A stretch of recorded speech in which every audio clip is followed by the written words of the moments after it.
Here's Spirit School, Chapter 2, entitled Learning. Lucy admitted that she felt the same, even though the accident was not her fault. Stuff this, Lucy said. Let's talk about something interesting, like boys. Do people have funny hair? She asked hopefully. Of course, Anna said, but some of them are a bit lifeless. Anna joked. Ha, very good, Lucy said. They were becoming fast friends. Anna showed her to her sleeping quarters. They had a bedroom to share with 8 other girls. Lucy had a million questions to ask, like what was the point of the school? Did she have to stay here forever? Was there such a thing as forever? Good questions, Anna said. Most will be answered in time. But there are some things we will never know. Sometimes it's better not to know, she added mysteriously. Anna mentioned that there was no such thing as death, but that there were billions of different realities and billions of different worlds. Each person had an infinite number of lives and experiences, independent of each other. It was a hard idea to grasp. As they were drinking their coffee in the canteen, a boy walked in. He was good looking. He looked Californian, with blonde hair and the body of a jock. He was hot. Anna and Lucy looked at each other and smiled. Let's talk to him, said Anna. They sidled over. Hi, they said in unison. Hi, he replied. I'm James, he said, flashing a pearly white smile and making the girls blush. Then he proceeded to tell them his life story. He had arrived at the school after a nasty bike crash. All he could remember was racing after his friends and then heading into the tunnel. A car stopped suddenly in front of him. He braked with a screech and then felt himself flying through the air. The next thing he remembered was arriving at the school with dirt on his jeans. The girls told him their stories quickly and then suggested hanging out. Cool, he mumbled. I hope he's not gay, Lucy whispered. I doubt it, Anna said. James suggested a game of tennis. There was a court in the school grounds. They changed and started to practice. James looked so cool in his white shorts, and Lucy noticed the large muscles of his forearm as he served. The game was great fun. Lucy had never felt so alive, which was ironic. He was really fit and he bounced around the court like a professional. At the end, they were puffing like steam trains. They stopped after 10 minutes for a refreshing, cool lemonade. That evening, Lucy and Anna chatted away and decided to just be friends with James for the time being, however difficult that would be. They didn't want to fall out over a boy.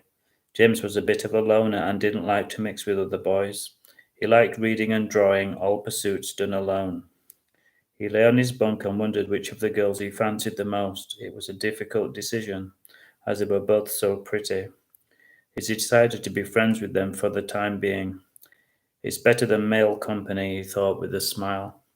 The next day they sat together for maths, not the greatest start to the day. The teacher's name was Miss Prim, but she was anything but. She was busty, which she did little to hide, and had long legs and a far too short skirt. It was rumoured that too many nights under a sun lamp had put paid to her. Most of the boys were concentrating on her figure and not the figures in the book. Most of the pupils probably never expected to learn maths or any other subject in the afterlife. One good thing, though, was that there was no work and no career to aim for. A life of leisure beckoned. No one could say for how long. How do you manage forever? How do you measure forever? Miss Prim spoke in a posh accent, quickly, with an emphasis that swept to the back of the room like a wave. What do you get if you divide 12 out of 100? A headache, thought Lucy. On and on she went. This is just as bad as the old school, thought Anna. Finally, the lesson ended to their relief. They were allowed to play in the school grounds, but they could go no further. The school was surrounded by a red brick wall about 100 feet high. No one knew what was behind and beyond the wall. It was a mystery. They were in another world, another dimension. Here the sky was a deep red and there were no clouds. It was like home, but with a twist. Later that day, Lucy and Anna lay on their bunks and chatted about their upbringing and families, and how they missed them, and they shed a few tears. They both knew they would meet their family again in the future, but it was still painful. Later that evening, James called round and they shared personal stories, and Lucy tried not to notice his full wet lips, and Anna had to suppress lusty thoughts when she looked into his icy blue eyes and saw his ripped torso bursting through his white shirt. James mentioned that he had a great idea. I've got an Ouija board hidden in my room, he said. We could use it to contact our parents. We have to be careful, he said. This is forbidden at school. Both Lucy and Anna were reluctant as neither one of them wanted to get in trouble, especially as they were new. James promised he'd be careful, and they finally agreed. Secretly, they wanted to impress him, and it was agreed to begin that very night. A few hours later, James knocked on their door with the Ouija board hidden in his sports bag. They closed the curtains and placed it on the table. The girls looked at the letters and giggled.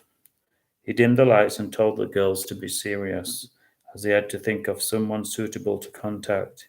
They decided that contacting their parents was a very bad idea. They thought of a few famous dead people, but then they decided on an old school friend who had died in a car crash. His name was Michael. They gathered round the table feeling apprehensive. James placed a penny on the board and they all placed their fingers on it. He told them not to cheat and he said a prayer in the dark. They watched and waited for something to happen. Suddenly they felt a trembling beneath their fingers. The coin moved. Lucy screamed. Then it was moving faster, as if by magic. Black magic, spelling out the letters Michael one by one. They moved their fingers to the letters to spell out more questions and to ask him how and where he was. He was in a different multiverse, close but elusive. Michael spelled the word safe. That made them feel better. Then they asked him what their future would be, and the word nothing was spelt out, and they looked at each other with troubled looks. Suddenly the board began to shake and the lights flashed on and off. They took their hands off the penny, but it still moved, faster and faster until it became a blur.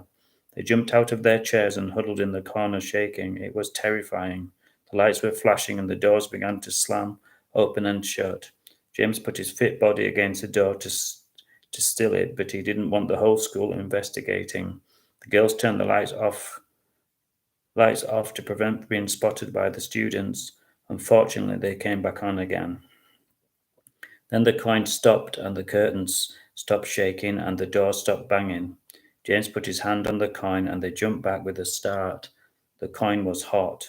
The letters on the board had begun melting. Simon shut the board. James shut the board with a slam and flung it in the bin. That's the last time we'll play that, he said, shaking slightly, and the girls nodded in agreement.